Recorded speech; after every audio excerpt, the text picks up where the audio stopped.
अपनी जिंदगी भर की कमाई लगाकर सुमन और अखिल ने एक छोटा सा नया घर बनाया था, लेकिन उस घर में आने के बाद उसके साथ क्या हो सकता था, इस बात का अंदाजा उन दोनों को था ही नहीं। अभी इस घर में आए हुए उन्हें 2 दिन भी नहीं हुए थे। एक शाम जब अखिल घर में नहीं था तो किचन में खाना बनाते वक्त सुमन को ऐसा लगा जैसे किचन की दीवार के पीछे से किसी के बात करने की आवाज आ रही थी। कौन हो सकता है यहाँ पर? इतना धीरे धीरे कौन बात कर रहा है? सुमन दीवार से कान लगाकर बात सुनने की कोशिश करती है, लेकिन उसे कुछ सुनाई नहीं देता। तभी अचानक घर की लाइट चली जाती है और दरवाजे पर जोर जोर से दस्तक देने की आवाज आती है। सुमन दरवाजे की तरफ दौड़ कर जाती है, लेकिन दरवाजा खोलने से पहले कोई आवाज उसके कान में धीरे से सुनाई पड़ती है। सुमन, मैं यहाँ हूँ, तुम्हारे घर में। सुमन जोर से चीखती है और दरवाजा नहीं खोलती। दरवाजे की बजने की आवाज धीरे धीरे तेज होने लगती है। सुमन लड़खड़ाते कदमों से आगे बढ़ती है और झटके के साथ दरवाजा खोलकर अपनी आंखें बंद कर लेती है। तभी अचानक से अखिल की आवाज सुनकर उसे होश आता है। सुमन, क्या हुआ? तुम इतनी घबराई हुई क्यों हो? अखिल, वो लाइट चली गई और कोई है इस घर में। अखिल, मुझे बहुत डर लग रहा है। वो किचन की दीवार के पीछे से किसी की आवाज आ रही थी। कैसी बात कर रही हो? तुमने खुद सारे लाइट के स्विच ऑफ किए हुए हैं। देखो, लाइट तो आ रही है। सुमन, तुमने घर में अंधेरा क्यों किया हुआ है? और किसकी आवाजें आ रही थी? चलो चलो, मैं जाकर चेक करता हूं। नहीं अखिल, मैंने लाइट ऑफ नहीं की। और मैं क्यों लाइट ऑफ करूंगी? ये देखो, ध्यान से देखो, घर के सारे स्विच ऑफ हैं। तुम भी ना कमाल करती हो सुमन। तुम्हारी तबीयत तो ठीक है? ये देखकर सुमन और भी ज्यादा डर जाती है कि सच में लाइट की सारे स्विच बंद थे। सुमन समझ नहीं पा रही थी कि ये सब किसने किया होगा। ठीक उसी वक्त अखिल किचन की तरफ जाता है और सुमन को ऐसा लगा जैसे पीछे से किसी ने उसके कंधे पर हाथ रखा। उसने जैसे ही पलट कर देखा, एक साया उसके घर के दरवाजे से बाहर निकलता हुआ नजर आया।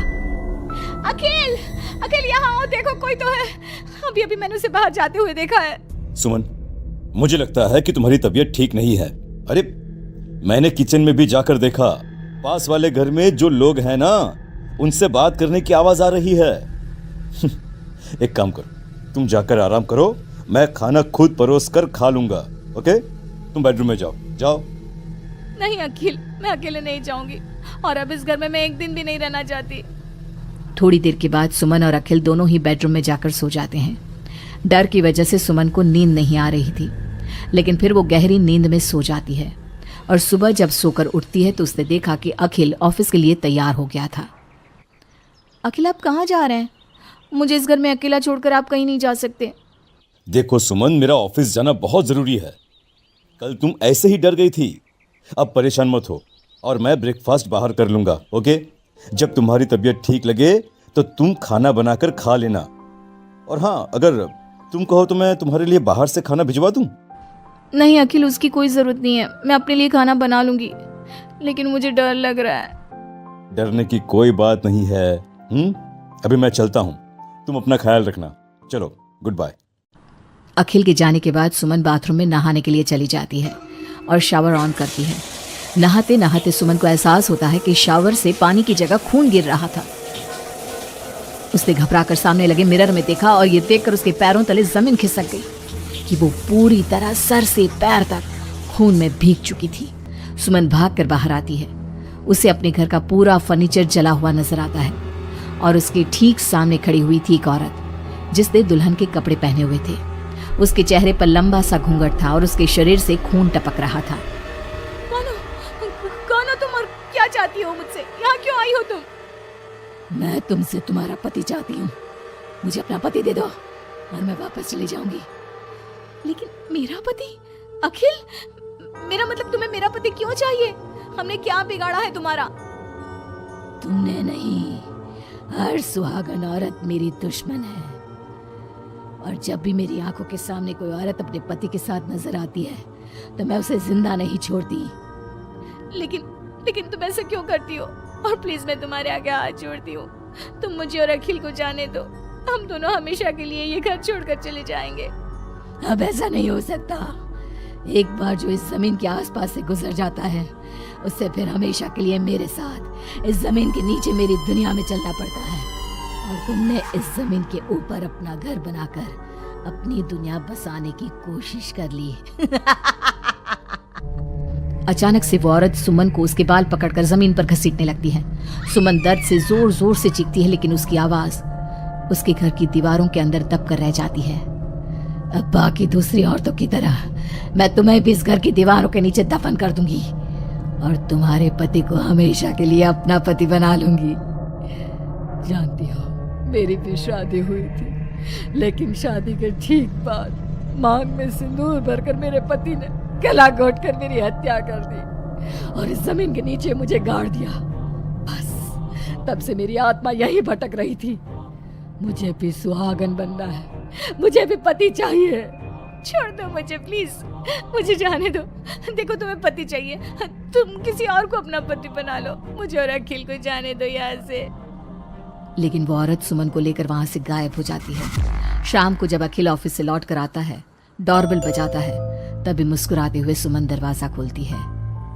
दरअसल सुमन के शरीर के अंदर अब उस औरत की आत्मा थी, लेकिन अखिल का चेहरा देखते ही सुमन के शरीर के अंदर एक हरकत होती है और वो अचानक से नाराज हो जाती है। क्या हुआ सुमन, आज तो ठीक हो ना? तुम्हारी तबीयत भी ठीक लग रही है आज तो। गुड। मुझे नहीं पता था कि तू आने वाला है यहाँ, वरना तो मैं तेरी मौत का सारा इंतजाम करके रखती।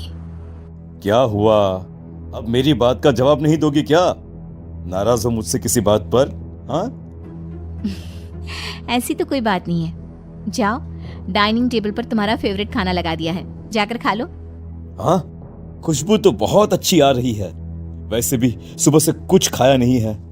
थैंक यू यार, मैं जल्दी से जाकर खाना खाता हूँ। ओके। अखिल जैसे ही खाने की कटोरे का ढक्कन हटाता है तो वो हैरान रह जाता है कि वहां पर सुमन का कटा हुआ हाथ था। उसमें पहनी हुई चूड़ियों से वो सुमन के हाथ को पहचान जाता है। खाने की जगह सुमन के शरीर के छोटे छोटे टुकड़े काटकर उस आत्मा ने अखिल के सामने परोस दिए थे। अखिल घबराकर वहां से भागने लगता है। तभी सुमन के शरीर में मौजूद वो आत्मा अपने असली रूप में आकर अखिल के सामने खड़ी हो जाती है। कौन हो तुम और क्या किया तुमने मेरी पत्नी के साथ? इसका मतलब वो ठीक कहती थी कि इस घर में कुछ गलत है। कहाँ है मेरी सुमन? तुम्हारी सुमन के मैंने छोटे छोटे टुकड़े करके उसका खाना बना दिया और उसकी आत्मा को मैंने इस घर की जमीन के नीचे दफन कर दिया है। वो कैद हो गई है यहाँ हमेशा के लिए। तुम भी उसके पास जाना चाहते हो? मगर क्यों किया तुमने ऐसा? क्या दुश्मनी थी तुम्हारी और मेरी पत्नी? पहले तो मैंने तेरी पत्नी को सिर्फ इसलिए मारा क्योंकि मैं तुझे अपना पति बनाना चाहती थी। मेरी आत्मा जो पूरे एक जन्म से किसी से शादी करने के लिए तड़प रही है, उसकी हसरत पूरी करना चाहती थी मैं, और इसलिए मैंने तेरी पत्नी का रूप लेकर तेरे साथ रहने के बारे में सोचा। लेकिन जानता है, अब मैं तुझे जिंदा नहीं छोड़ूंगी। लेकिन क्यों? देखो तुमने सुमन के साथ जो भी किया, मुझे जाने दो यहाँ से प्लीज। अखिल भागने लगता है, लेकिन घर का दरवाजा अब लॉक हो चुका था। अब तो भाग कर नहीं जा सकता। मेरे हाथ तेरे खून से रंगने के लिए बेचैन हो रहे हैं। मेरा गला सूख रहा है, अब उसकी प्यास तेरे खून से ही बुझेगी। अरे लेकिन क्यों? तुम्हारी आखिर मुझसे दुश्मनी क्या है? आत्मा अखिल की बात का कोई जवाब नहीं देती और अपने लंबे नाखून उसके गले में गड़ाकर उसके शरीर को खा जाती है और उसके बाद जोर से हंसते हुए कहती है, तेरा शरीर भले ही अखिल का शरीर है, लेकिन तेरे अंदर मेरे पिछले जन्म के उसी पति की आत्मा थी जिसने शादी से एक रात पहले गला दबाकर मेरी हत्या की।